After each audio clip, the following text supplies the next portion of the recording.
Welcome to the deep dive. You sent us the sources, and, well, we're here to pull out the key knowledge, just for you. Yep, think less information fire hose, more distilled insights. Exactly. We want you hitting those aha moments, feeling informed, not overwhelmed. Today, it's all about Atomic Habits by James Clear. Right. And our mission really is to get to the heart of habit formation. How can understanding these fundamentals help you learn faster, get those insights, and build routines without, burnout? Okay, so James Clear, where did his ideas even come from? It wasn't just academic, right? No, not at all. Early on, he had this really serious injury, a freak accident with a baseball bat. Yeah, I read about that. Multiple facial fractures, broken nose, even a dislodged eye.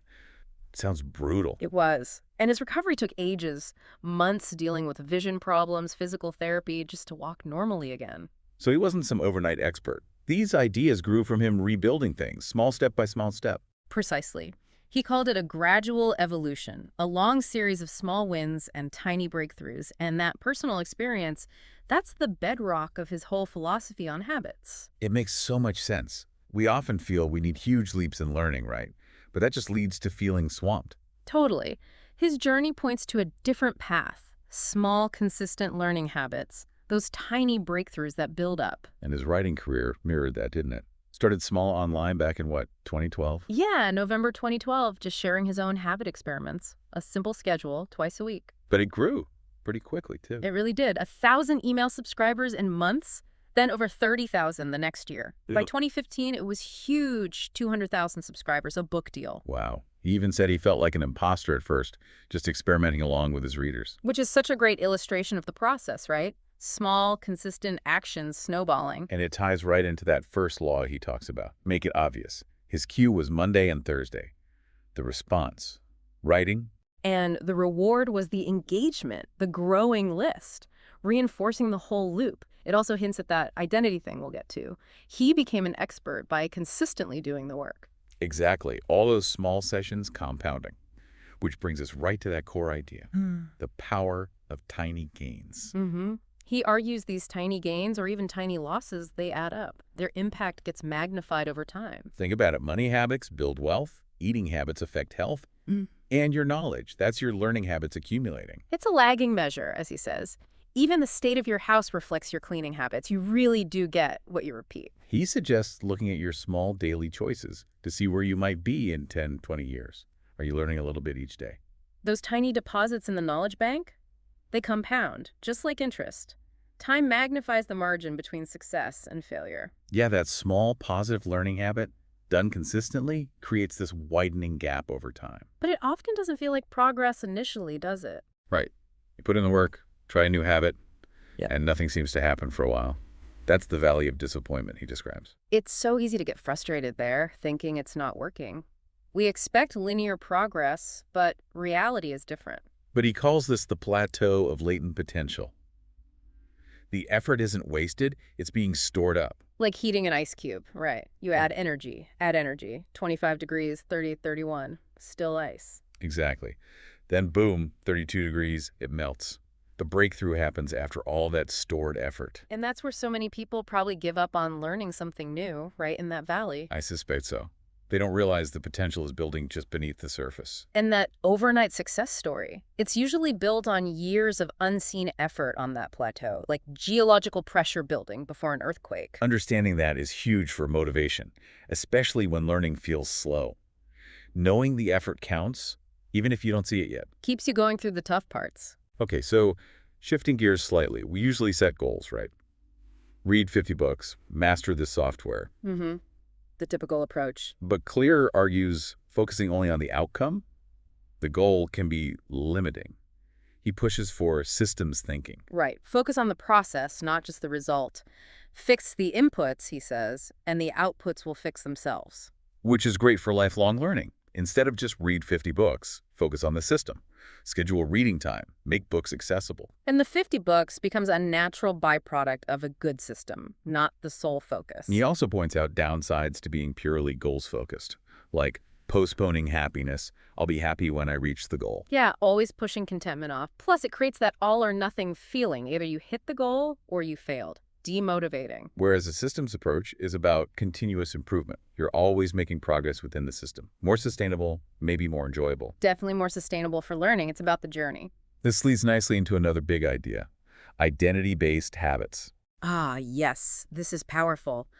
Building habits based on who you want to become, not just what you want to achieve. He argues our behavior reflects our identity, consciously or not. What we do shows who we believe we are. Like that voter example he gives. People identifying as being a voter were more likely to vote than those just saying they intended to vote. It's about alignment. When behavior matches identity, doing the right thing feels easier, more natural. You're not forcing yourself, you're just acting like the type of person you believe you are, someone who is a learner, who values knowledge. And it's a loop, isn't it? Habits shape identity. Identity shapes habits. Exactly. So the real focus shifts to becoming that type of person, not just ticking off an achievement. Identity change is the North Star, he calls it. Okay, so we've got small gains, the plateau, systems over goals, identity. Now, how do habits actually form? The mechanics. Right, the 4 steps, he breaks it down. Cue, craving, response, reward. That's the backbone of every habit. Always in that order. Always. The cue kicks things off. It's a trigger predicting a reward. Could be anything, a time, a place, an emotion. Then comes the craving, the motivation, right? Not for the habit itself, but the feeling it brings. Precisely. You don't crave checking your phone. You crave the potential connection or distraction it offers. Got it. And the response is the actual habit, the thing you do, or even think. Yep. And whether you do it depends on motivation and, crucially, how easy it is. Too hard, even with a strong craving, you won't do it. And finally, the reward. Satisfies the craving, tells the brain, hey, remember this one? It was good. Or bad. Pleasure and disappointment are the feedback. And if any of those 4 stages are weak no cue, weak craving, response too hard, reward unsatisfying, the habit won't stick. Okay, that loop makes sense. So his 4 laws of behavior change are basically how to hack that loop for good habits. Exactly. Practical strategies for each stage. Law number 1, make it obvious. Focus on the cue. First step, awareness. Yeah. You can't change what you don't notice. He suggests that habit scorecard. Yeah, just listing out your daily habits. Simple, but it makes the unconscious conscious. Like Jung said, otherwise it directs your life and you call it fate. Brings those automatic routines into the light. He also mentions that pointing and calling from the Japanese railways, physically pointing and calling out actions to force awareness, reduces errors massively. Simple, but effective. So once we're aware, how do we make cues for good habits obvious? Implementation, intentions, planning exactly when and where. I will behavior at time and location. Like scheduling it into reality. Research shows that works, right? Makes it much more likely you'll follow through. Absolutely. Removes the ambiguity, gives the habit a time and place. And habit stacking. Linking a new habit to one you already do. After I current habit, I will new habit. Like after my morning coffee, I'll read 1 page. The coffee becomes the trigger. Piggybacking on existing pathways in the brain. Smart. Very. Choose a trigger that happens as often as you want the new habit to happen. And then there's the environment. Huge factor. B equals FPE. Behavior is a function of the person in their environment. We're shaped by what's obvious, what's easy. Put healthy snacks on the counter, junk food hidden away. Simple but powerful. Design your space. Make good cues obvious, bad cues invisible. And sometimes a new environment helps break old patterns because the old cues aren't there. That one space, one use idea helps too. Dedicated workspace, dedicated relaxation space. Yeah, context matters. Habits get tied to places. Okay, law 2. Make it attractive. Focusing on the craving. Right. Cravings are about anticipating the reward. Yeah. Dopamine is key here. It spikes not just when you get the reward, but when you expect it. The anticipation is the driver. So how do we make good habits more anticipatable, more attractive? Temptation bundling. Pair something you want to do with something you need to do. So after I need to do, I will want to do. Like after I finish this report, I'll watch my show. Exactly. The want pulls the need along, makes the necessary task more appealing. Clever. And social norms. Yeah. We copy people, right? Hugely influential. We imitate the clothes, the many, the powerful, friends, family, society, role models. So join groups where your desired habit is the norm. If you want to write, join a writing group. Precisely. Makes the behavior seem normal, attractive, expected. Leverage that social pull. And for bad habits, Yeah. make them unattractive, like that Alan Carr smoking method, reframing it. Yeah. Change your perception. Realize you don't actually enjoy it, you're not missing out. Highlight the downsides. Diminish the supposed benefits. reduce the craving. Okay, law 3. Make it easy. Focus on the response. We drift towards least effort. Yeah. The law of least effort. We're wired for convenience. So reduce friction for good habits, increase friction for bad ones. Like laying out workout clothes the night before. That reduces friction. Totally. Or prepping healthy meals. Increase friction. Delete distracting apps. Hide the cookies. Unplug the TV. Make the good path easier, the bad path harder. And think about decisive moments, small choices that shape your future options, like deciding to drive straight to the gym after work locks you in almost. Those little choices add up. And the 2-minute rule. That sounds super practical. It really is. Start a new habit. Make it take less than 2 minutes. Read before bed becomes read one page. Do yoga becomes get the yoga mat out. Focus on just starting. The gateway habit. Standardize before you optimize. Exactly. Make it so easy you can't say no. You can always do more after you've started. Build momentum. Scale up later. Love that. Okay, final law. Law 4. Make it satisfying. Focus on the reward. We repeat what feels good, what's satisfying. But here's the challenge. We live in a delayed return world. Meaning the rewards for good habits, health, knowledge often take time. But our brains want instant gratification. Bingo. Evolutionarily, immediate rewards kept us alive. Delayed rewards are harder for our brains to process, so we need to bridge that gap. How? Find ways to make good habits immediately satisfying. Use reinforcement, add a small, immediate reward right after. Doesn't have to be big, just something you enjoy, like relaxing for 5 minutes after studying. Exactly. Create that immediate positive feedback loop. Another tool, a habit tracker. Seeing the progress visually? That don't break the chain mentality. It feels good. Marking it off is satisfying in itself. Provides proof you're moving forward. And accountability partners. Or habit contracts. Making bad habits immediately unsatisfying. right. Introduce immediate costs, social pressure, maybe even financial stakes for slipping up. Makes sticking to the good habit more appealing. Okay, those 4 laws are a solid framework. Obvious, attractive, easy, satisfying. Yeah. But he goes further, right? Advanced tactics. Yeah, moving from good to great. Aligning habits with your natural abilities is one. Play a game where the odds are in your favor.